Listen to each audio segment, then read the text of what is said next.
Vamos a contar la misteriosa historia de Giannino Baglioni, que ya vamos a ver quién era o quién pretendía ser. Ubiquémonos en la Toscana, en la ciudad de Siena, en el año 1354. En esa ciudad vivía un tal Giannino Baglioni. Tenía una tienda en la que vendía lana y era la más exitosa de la plaza central de Siena. Un día, un hombre entró a la tienda y dijo que llegaba de parte del tribuno romano Cola di Rienzo. Cola di Rienzo era el hombre más poderoso de Roma, fue una especie de dictador, así al estilo de Savonarola en Florencia. Prescindía del aval del Papa y sostenía él mismo una milicia regular que intimidaba a todos. Un funcionario adicto a Di Rienzo llegó entonces hasta la tienda de Baglioni. Digamos que la primera ópera que escribió Wagner, me parece a mí, confírmeme algún oyente, se llama precisamente Rienzi, y es una historia que tiene que ver con Cola di Rienzo. Después empezó a escribir de otra manera las óperas el amigo Wagner. El caso es que el tipo llegó, ¿no? Y le dijo a Baglioni, al de la tienda, que tenía una carta. Traía una carta. Y en la carta Di Rienzo lo invitaba a conversar con él en Roma acerca de un asunto importantísimo. Baglioni no entendía nada, no podía comprender qué podía querer Di Rienzo de un simple mercader. Pensó que tal vez había vendido a algún hombre de Roma lana apolillada, así se lo dijo al mensajero. Se le respondió que Di Rienzo quería conversar con él sobre un asunto que no tenía nada que ver con su comercio. Giannino Baglioni marchó a Roma intrigado y al día siguiente de su llegada fue recibido por Di Rienzo.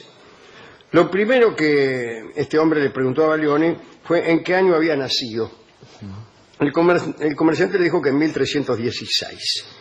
Entonces Di Rienzo se levantó de su silla, bajó con aspecto solemne los pocos escalones que lo separaban del mercader y se prosternó ante él. Y dijo: me arrodillo ante el rey de Francia. Usted es nada menos que Juan I, el único hijo de Luis X, que todos creyeron muerto a los pocos días de su nacimiento. Y así, por creerlo muerto, el chiquilín subió, subió al trono Felipe V el Largo, hermano segundón de Luis, en realidad vuestro tío, le dijo Cola di Rienzo. Sepa que milagrosamente ha escapado a la furia de los enemigos. Se ha producido una sustitución. El recién nacido muerto era el niño Baglioni y usted es el rey. El heredero. Ahora, bien, contemos. En realidad Felipe V el Largo verdaderamente sufrió porque murió de peste. Sí, señor. Murió de peste, pero no tiene nada que ver con esta historia. Lo que sí tiene que ver con esta historia es lo siguiente. En 1307 hubo un lío contra los templarios. El rey de Francia era Felipe IV el Hermoso. Y entonces, bueno, tuvo toda una ofensiva del trono de Francia con la complicidad del Papa para apropiarse de todas las propiedades de los templarios. Quitarles poder, tenían mucho poder. Claro, mucho poder desde luego. Entonces lo despojaron hasta que al final, como broche de oro, mandaron a la hoguera al último maestre de los templarios, que ahora me voy a acordar el nombre, pero no importa. Jacques de Molay. Y Jacques de Molay, desde la hoguera, mientras se prendía fuego, tuvo tiempo para maldecirlos a todos.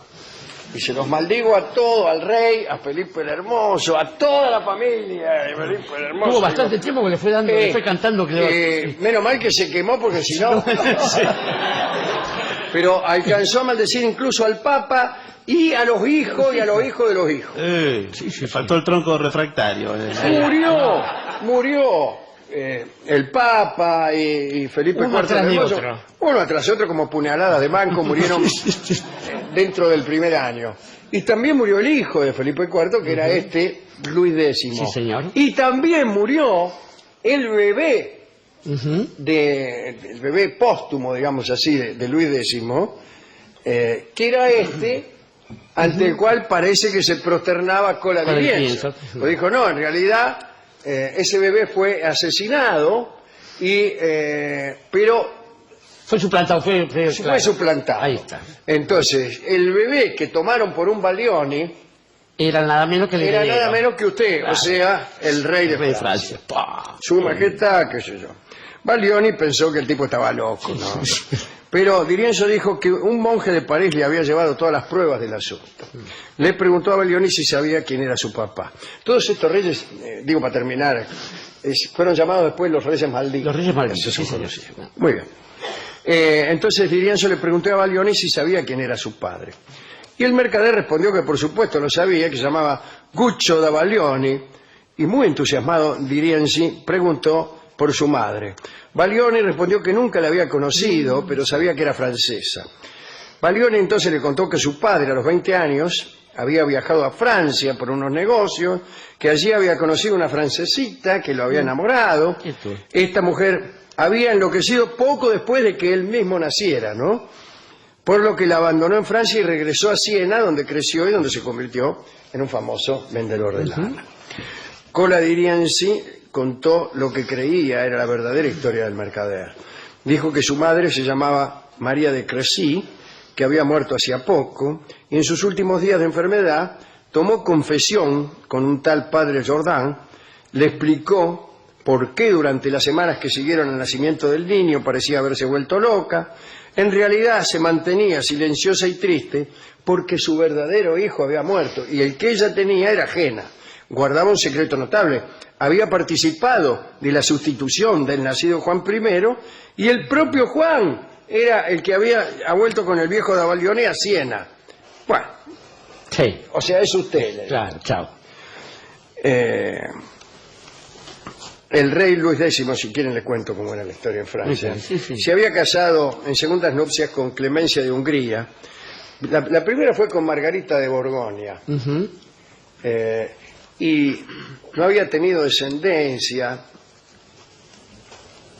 y la había descubierto en una especie de infidelidad y la había encerrado en un castillo. Ahí se murió, la primera esposa. Bien. Segunda esposa, Clemencia de Hungría, y ahí él se muere. Se muere como se mueren casi todos estos tipos. Algunos dicen que por mucho hacer el amor, Sí. y otros porque tomaron agua Como después de fría. un partido de pelota, se lo juro. Sí, sí. Bueno, el caso de Felipe IV. Claro.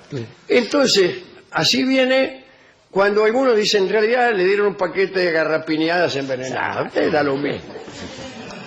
A falta de autopsia y de recursos. Incluso la medicina tenía bastante poco Bueno, prejuicio para diagnosticar. murió, dejó embarazada a Clemencia Está. y Y palmó. en la familia real muchos estaban indignados. Felipe, el hermano de Luis, que por entonces era regente, quería acceder al trono y ese embarazo de última hora, si nació un varón, arruinaba sus intenciones. Nació nomás el varón, tal como hemos dicho, que se consagró rey, era un bebé, se llamó Juan I. Y vivió solo unos días, en 1316. Parece que había sucedido algo horrible. Una mujer encargada de custodiar al rey Juan, al pequeño rey, pero bajo las órdenes del hermano del papá, Felipe, clavó discretamente una larga aguja de oro en el cráneo todavía blando del rey niño, pero lo que no supo esa malvada era que el crimen lo había perpetrado no sobre el rey Juan, sino sobre Giannino Baglione. Bueno, todo Qué esto le criatura, contó sí. Cola di Rienzo a Baglione. Al falso Baglioni, ¿no? Al Seguro. falso Baglione. Di Rienzi terminó la historia, aseguró que era la hora de romper el silencio. Y Baglioni, maravillado, creyó todo enseguida. Exacto. Imagínense, cuando uno le dicen que uno es rey, uno se lo cree. Se lo hace decir una o dos veces, pero se lo cree. Viene una mina y te dice, sos el más lindo del mundo. Sí. Y te lo crees. Si fuera la inversa, lo hace decapitar. Sí. Ah, sos el rey, dice, sos un lanero. Chao, fuiste. Bueno, y quiso recuperar entonces el trono que le habían quitado. Ya empezó a enojarse. Y lo primero que hizo fue volver a la tienda y contarle a su mujer que era el rey de Francia, imagínense. La mina no le creyó. Hágase la siguiente experiencia. vuélvase al lecho matrimonial y cuéntele a su esposa que usted es el rey de Francia. Verá como esta no le cree. Y le responde citando a otro personaje histórico. Sí, yo soy... Ahora, después de haber revelado esta historia, Cola-Diriensi murió asesinado por esbirros de una facción que lo odiaba, que eran muchas. Muchas. Antes le entregó la confesión de su supuesta madre, rubricada por el monje que le había escuchado, a Baglioni. Y Baglioni, con su nueva jerarquía, sin protector pero con algunos testimonios, decidió iniciar la reconquista del trono francés. Y se basta de vender tela. Sí, claro. Fue a ver a un delegado del Papa y le dijeron que volviera a vender lana. Por un tiempo lo hizo, pero cuando no pudo soportarlo más, ¿vio? Cuando uno es rey... Ya, claro. Chao. Queda chico todo. Confesó su pasado, su supuesto pasado, al fray Bartolomé Mini, un monje dominico a quien en Siena todos admiraban por su talento en la predicación. A fines de octubre de 1356, Bartolomé Mini subió al púlpito, contó la historia y habló a favor de Baglioni o Juan I de Francia. La ciudad de Siena se dividió en dos bandos, los pro y los anti-Baglioni. Los que estaban a favor enviaron una delegación a Budapest ante el rey Luis de Hungría, hermano de la reina Clemencia, la supuesta madre de Juan. Y Luis de Hungría lo reconoció como su sobrino y como rey de Francia. Ahora, cuando le pidieron que actuara con algunas tropas, se negó. Está bien. Pero el momento parecía propicio. Francia por entonces estaba en guerra con Inglaterra y el rey Juan II de Francia, Juan el Bueno creo, estaba preso de los ingleses. Los anti-Baglioni, que no querían problemas, se alegraron de la reacción húngara y aprovecharon para decir que el rey Baglioni estaba loco y que aun cuando estuvieran justificadas sus pretensiones, terminarían en una lucha desigual. Baglioni los escuchó, se calmó y a falta de un trono solicitó un sillón en el consejo de la ciudad. Bien. Se lo dieron.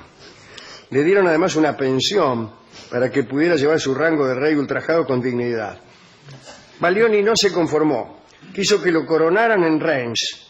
Habló con banqueros que le otorgaron miles de florines para conformar un ejército particular. Si obtenía el triunfo, los participaría en el poder. Así nacen la mayoría. Pero así son las grandes dinastías, nacen así, sí. Marchó a la Provenza, tomó la plaza de Codolet y allí instaló el cuartel general. En Codolet obligó al pueblo a pagarle tributo. Y si algún burgo se negaba a someterse, lo arrasaba con su tropa de mercenarios. Los hombres de Baglioni abusaron de comilonas y francachillas, vaciaban las bodegas, se unían indiscriminadamente a las damas del lugar. Bueno, ya por entonces la cabeza de Baglioni tenía precio. Claro. El senescal Mateo de Gisaldo lo atacó, lo hizo prisionero, lo quiso mandar a Sicilia. En el viaje, Baglioni se escapó. Anduvo por las costas de Marsella en busca de una embarcación que lo devolviera a Siena, pero lo volvieron a agarrar. Viajó a Nápoles engrillado y así terminó, enclaustrado en una fortaleza inexpugnable construida en una islita en la bahía de la ciudad. Y Giannino Baglioni murió en las mazmorras de aquel lugar. Nadie refutó jamás con erudición su historia. Solo el padre de Giannino solía decir que María de Crécy, su mujer, se había vuelto verdaderamente loca y que en su delirio había inventado toda la historia que el monje Jordan tomó por una verdad sin apelación. De todos modos, en el libro de la sacristía de Santo Domingo de Siena, se dice que los descendientes de Giannino Baglioni, en el momento en que se los colocaba en el ataúd, llevaban en un hombro, una cruz de paño plateada en señal de que pertenecían al linaje legítimo de San Luis, el rey santo de Francia, Luis IX, ¿no? Sí, señor. Y en verdad pertenecían a ese linaje. Y también hay que decir que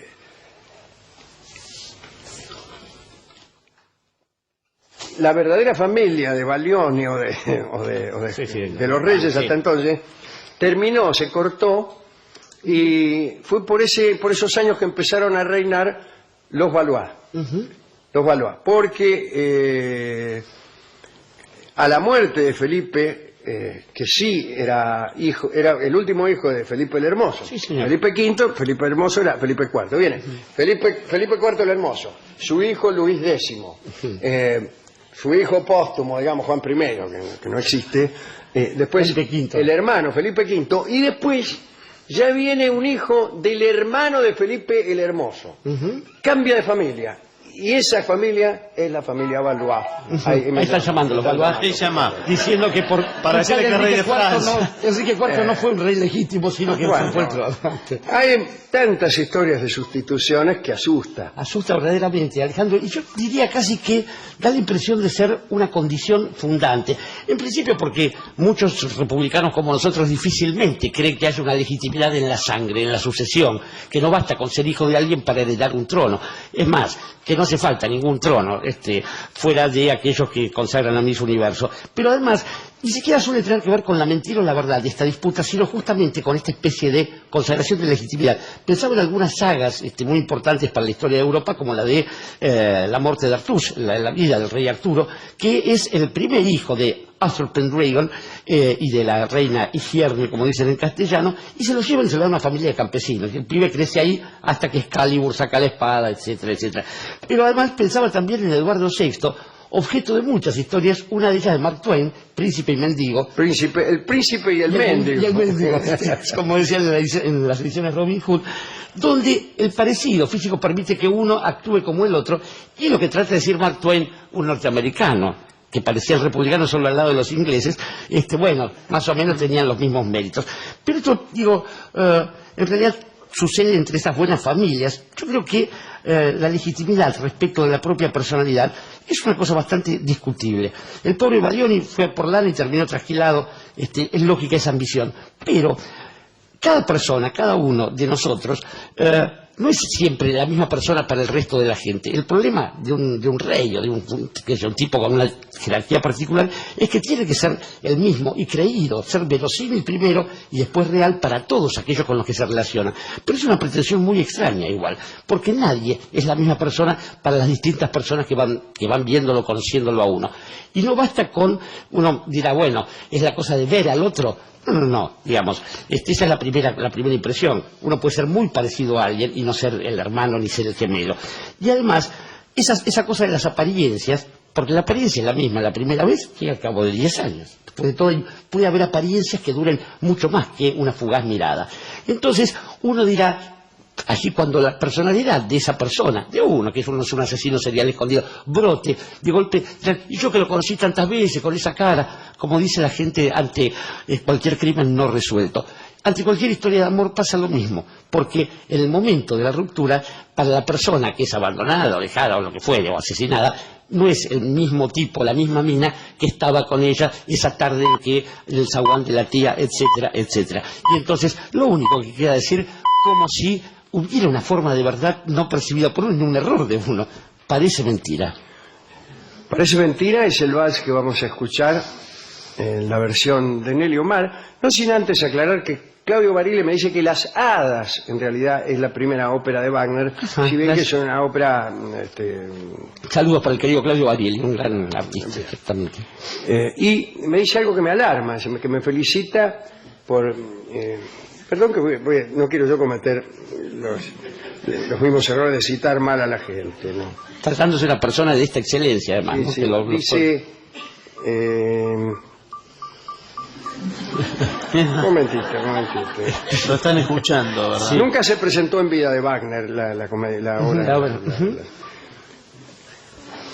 Dice, bravo por tus opiniones sobre la actitud y vocabulario de la nata. No he hecho jamás eso. No me refería a Jorge Lanata. Una vez más, no me refería a Jorge Lanata. Está bien, sino sí. A otras cosas que han sucedido en otros programas.